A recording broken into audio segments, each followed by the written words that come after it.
তোমাদের জন্য আজকে আমি মুচমুচে কুরকুরে বলো তো কিসের রেসিপি নিয়ে এসেছি। সজনে পাতার পেঁয়াজুর রেসিপি। ভীষণ মুচমুচে কুরকুরে, একদম মুখে দিলেই মুচমুচ করে ভেঙে যাবে এমন একটা পেঁয়াজুর রেসিপি তোমাদের সাথে শেয়ার করব। সজনে পাতা এখন বড়ই হাইপ, জীবনেও খাইনি, বাট ইদানিং গত কয়েক বছর আমার খুব খাওয়া হয়। গাছ লাগিয়ে টবে ছাদে যেখানেই পাই, বাজারে উঠলেও কিনে নিয়ে আসি। এরপরে অন্যভাবে এটা খুব একটা স্বাদ লাগে না, চায়ের লিকার মতো পানি লিকারটা খাই আর পেঁয়াজু করে খাই, মাঝে মাঝে ভর্তা খাই চিংড়ি দিয়ে। তো আজকে পেঁয়াজুর রেসিপিটা শেয়ার করছি। এগুলো কিন্তু ছাদ বাগানের ভিডিওতে দেখিয়েছিলাম, যেগুলো তুলেছি। কয়েকটা মিষ্টি আলুর পাতাও আছে, ফেলিনি, দিয়ে দিয়েছি। এই সব কিছু ভালো করে কুচি কুচি করে, সজনে পাতাটা একটু ভারী বলে একটু কুচি কুচি করে কেটে নেই, যাতে পেঁয়াজুটা ভালো হয়।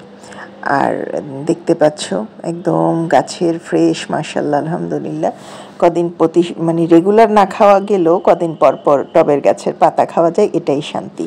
সজনে পাতার পেঁয়াজুর জন্য মেইন উপকরণ হচ্ছে সজনে পাতা আর মসুর ডাল। মসুর ডাল খুব ভালো করে ধুয়ে ভিজিয়ে রেখেছিলাম, তারপরে এটা এখন ব্লেন্ড করে নিব।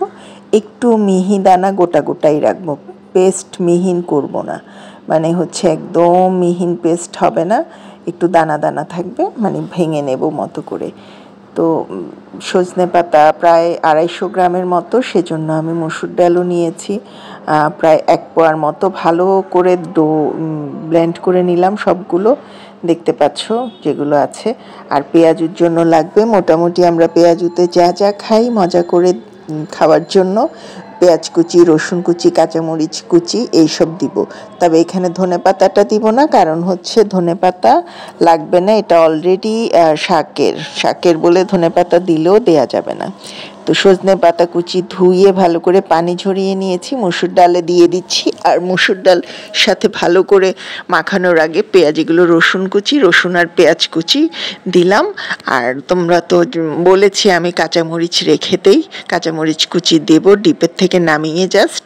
আর লাল মরিচের গুঁড়ো, হলুদের গুঁড়ো, ভাজা জিরার গুঁড়ো, একটু গরম মশলার গুঁড়ো দিচ্ছি, সঙ্গে কাঁচামরিচ কুচি করে দিচ্ছি। এগুলো একদম ডিপ থেকে নামিয়ে, বরফটা আগে নামিয়ে নেইনি, দিয়ে আর স্বাদ মতো লবণটা দেখে চেখে তারপরে দিয়ে এই সব কিছু বাংলা ডলা দিতে হবে হাতে করে। লাস্টেই দিলাম গরম মশলাটা, যেটা গরম মশলা হাতে করে ভালো করে মাখাতে হবে পেঁয়াজুর জন্য, যেন পাতার মধ্যে মসুর ডালগুলো খুব ভালো করে মিক্স হয়, পেঁয়াজুটা যেন মুচমুচে করে ভাজা যায়। তো দেখতে পাচ্ছ এই হাতের কাজ হাতে না করলে হয় না। এই জিনিসের ডলা মেলা ভীষণ লম্বা ভিডিও হয়েছিল, আমি এটাকে টানতে ছাটলে আর কমে যায়, এই জন্য টেনে টেনে তোমাদেরকে দেখাচ্ছি। তো ছোট্ট একটা চামচে, ভীষণ ছোট, যত বড়ও করতে পারো চাইলে, আমি একটু ছোট করি আর মুচমুচে হয় তাহলে। আর চুলার আঁচটা খুব বাড়িয়ে তেলটা ভীষণ গরম করে নিতে হবে। এরপরে পেঁয়াজু দেওয়ার পরে মিডিয়ামের চেয়েও একটু কম আঁচে, মিডিয়ামও না, মিডিয়ামের চেয়ে একটু কম আঁচে দিয়ে রেখে ধৈর্য নিয়ে ভাজতে হবে, তাহলে সজনে পাতার পেঁয়াজুটা মুচমুচে হয়। তুমি যদি চুলার আগুন বাড়িয়ে এটা বাড়াও, উপরটা মুচমুচে থাকবে, ভিতরটা ক্রিস্পি হবে না।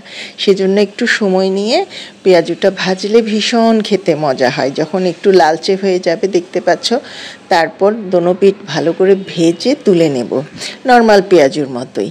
কিন্তু আমি সজনে পাতাটা বেশি দিই, আর বাইন্ডিংসের জন্যই দেই হচ্ছে মসুর ডালটা। তোমরা চাইলে এখানে বেসনও ইউজ করতে পারো, ময়দাও ইউজ করতে পারো, তবে মসুর ডালেরটা বেস্ট হয়, টেস্টি আর কি, টেস্টের দিক থেকে আমার খাওয়া। আমি সবগুলো দিয়ে ট্রাই করে, এই জন্য এখন মসুর ডালটা দিয়েই ট্রাই করি। তো এভাবে করে সবগুলো ভেজে নেব, যতক্ষণ না ভাজা হয়। তোমাদের সাথে রেসিপিটা শেয়ার করছি, ভালো লাগলে লাইক কমেন্ট করবে, একটা শেয়ার দিবে।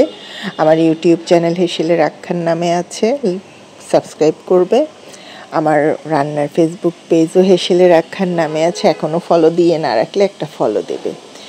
আর তোমাদেরকে মুচমুচে পেঁয়াজুর দাওয়াত, চলে আসো পেঁয়াজু খেতে।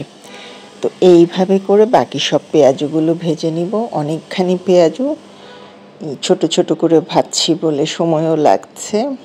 তো এই রেসিপির মজা হচ্ছে, এটা গরম গরম খাবে, আমরা চায়ের সাথেও খাই, চায়ের সাথেও খুব ভালো লাগে পেঁয়াজু, আবার গরম ভাতের সাথেও ভালো লাগে। আজকে ছিল এটা গরম ভাতের সাথে খাওয়ার জন্য, গরম গরম ভাতের সাথে দুপুরবেলা ভীষণ ভালো লাগে, রাতেও ভালো লাগে, ওই যে বললাম চা নাস্তার সাথে চায়ের হিসেবে টাও খেতে পারো।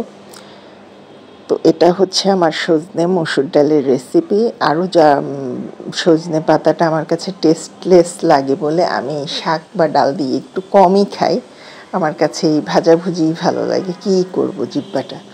তো দেখো মোটামুটি হয়ে গেছে। কেমন হলো রেসিপিটা কমেন্ট করে জানাবা। যারা পুরো ভিডিওটা দেখে এই পর্যন্ত একটা লাইক দিয়েছে তোমাদের জন্য অনেক ভালোবাসা। ভিডিও না দেখে কেউ লাইক কমেন্ট করবে না, কলিজার ভাই বোনেরা। রেসিপি ভালো লাগলে একটা শেয়ার দিবে। আর দেখো মুচমুচে পেঁয়াজু কেমন করে বানিয়ে নিলাম, সুন্দর হয়েছে না রেসিপিটা? কারা কারা এইভাবে খাও সেটাও জানিও। একটা গঠনমূলক কমেন্ট খুব উৎসাহ দেয় পরবর্তী রেসিপির জন্য। আর যেহেতু লং ভিডিও এখন দিতেই হয়, সুন্দর সুন্দর রেসিপির ভিডিও দিব আশা করি। ভালো থেকো সবাই, সুস্থ থেকো, সুন্দর থেকো, সাথে থেকো। আর এরকম নিত্য নতুন রেসিপি দেখলে, ভালো লাগলে সুন্দর একটা কমেন্ট করে উৎসাহ দিবে। বললাম না কি মজা হয়েছে। ভালো থেকো, আল্লাহ হাফেজ।